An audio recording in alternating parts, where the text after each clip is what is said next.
ውድ ተመራቂዎች እንደሚታወቀው ባለፉት 2 ሳምንታትና በላይ በስልጠናችሁ ቆይታ እጅግ ያማረና የደመቀ መሆኑን ሁላችንም በቅርብ ክትትል እናምናለን። ስልጠናው ከስልጠና ባሻገር ትልቁ ዓላማ የሁሉም ወረዳ የቀጣናዊ ትስስር የፈጸምንበት እንደሆነ ይታመናል። ፍጹም ወንድማማችነትን ያጠናከርንበት እንደሆነም ሁላችንም እናምናለን።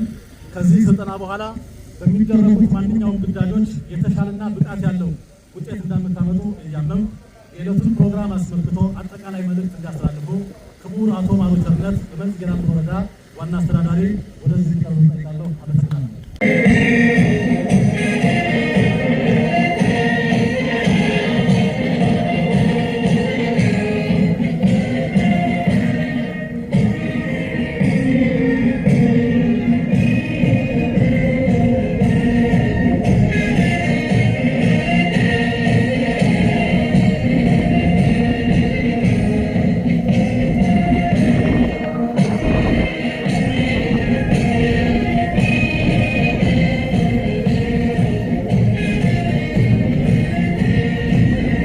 በተለይም ደግሞ የአድማ መከላከል የዚህ ተወርዋሪ ኃይል አሰልጣኞች ይህን የቀጠና ተወርዋሪ ኃይል ለማጠናከርና ለማሰልጠን ሌት ተቀን ያደረጋችሁትን ጥረትና ለቀጠናው ሰላም መረጋጋት ያበረከታችሁት አስተዋጽኦ በእጅጉ በጣም የሚመሰገንና በጣም ከፍተኛም ስለሆነ በእኔና በመንዝ ጌራም ወረዳ አስተዳደር ሕዝብ ስም ላቅ ያለ ምስጋና አለኝና ክብር ይስጥልኝ።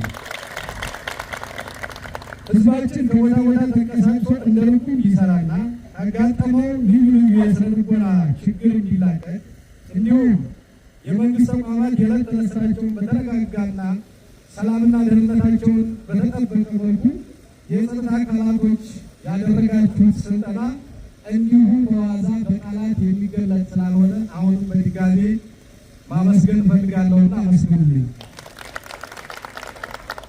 በተለይ ከመከላከያ ሰራዊቱና አድማ ብተናው መላ የጸጥታ አካላት